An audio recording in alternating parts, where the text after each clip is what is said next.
Você está fazendo o seu plano de parto e está se decidindo se quer ou não aceitar o colírio nitrato de prata no seu bebê? Me acompanha nesse vídeo que eu vou te dar informações valiosas para você tomar essa decisão. Eu me chamo Ana Bárbara Januzzi, sou médica, tenho pós-graduação em pediatria, tenho 2 filhas, já me aventurei fazendo residência de oftalmologia, esse foi um tema que eu estudei bastante, mas graças a Deus eu saí daquele lugar. Não gostava de oftalmologia, gosto mesmo de cuidar de criança. Enfim, vamos falar um pouquinho sobre o nitrato de prata, se vale a pena aceitar, quais são as nossas opções e principalmente, por que eu preciso pensar sobre isso? Gente, muito antigamente, lá no século XIX, no século XVIII, a gente tinha uma alta morbidade por conta de questões oculares nos bebês. Como é que funcionava?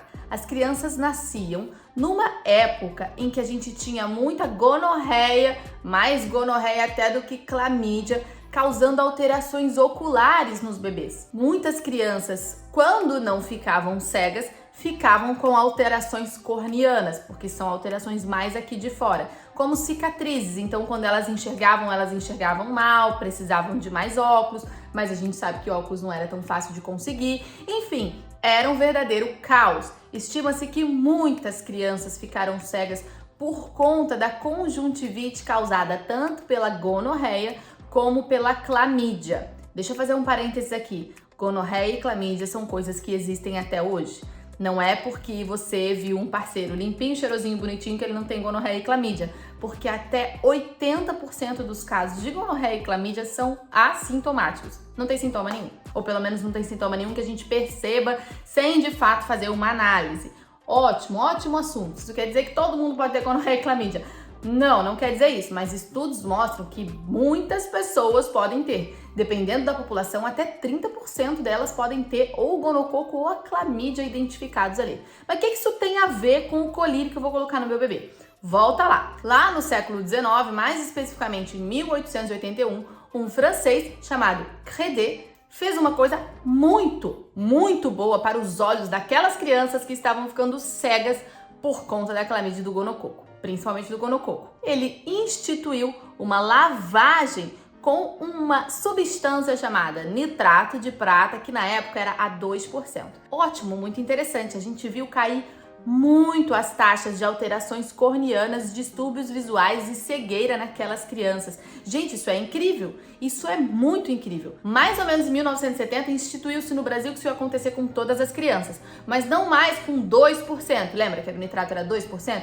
Porque o que ele percebeu? Apesar de a gente diminuir muito, sim, aquela cegueira por conta da clamídia, que podia acontecer num percentual grande das crianças, a gente tinha muita conjuntivite química, porque o nitrato de prata era uma substância que queimava os olhos, ardia os olhos, deixava os olhos bem vermelhos, causava como se fosse uma conjuntivite nas crianças. Inclusive, em algumas podia causar lesão também. Então eu estava fazendo em todas as crianças uma coisa que parecia beneficiar muitas crianças, mas em algumas podia causar lesão.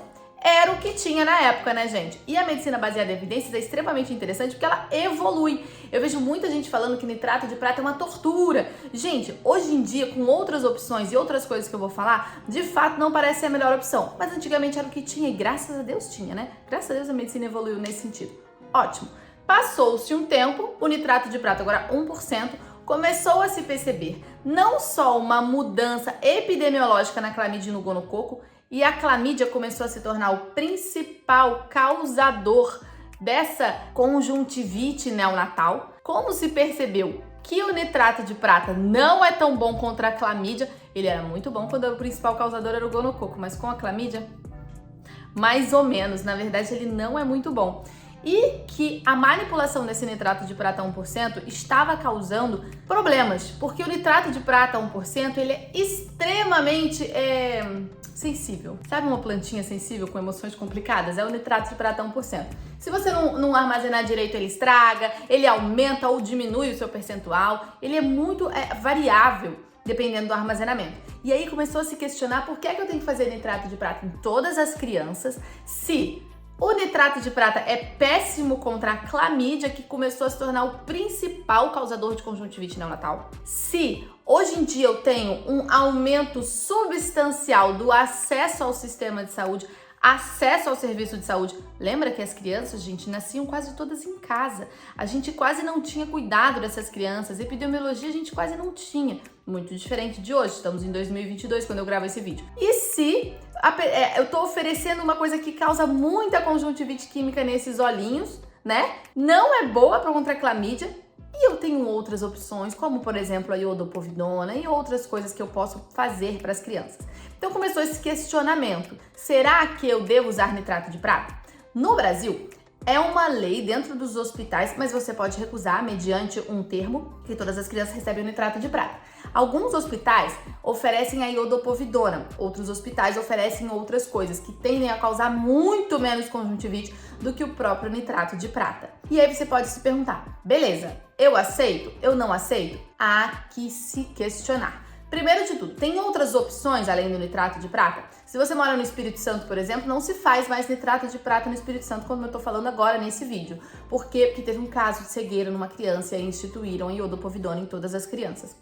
Mas se você não mora no Espírito Santo, se você mora fora do Brasil, se você, enfim, mora em algum local que só tem nitrato de prata, você pode se questionar: eu tenho como saber que eu não tenho clamídia ou gonococo?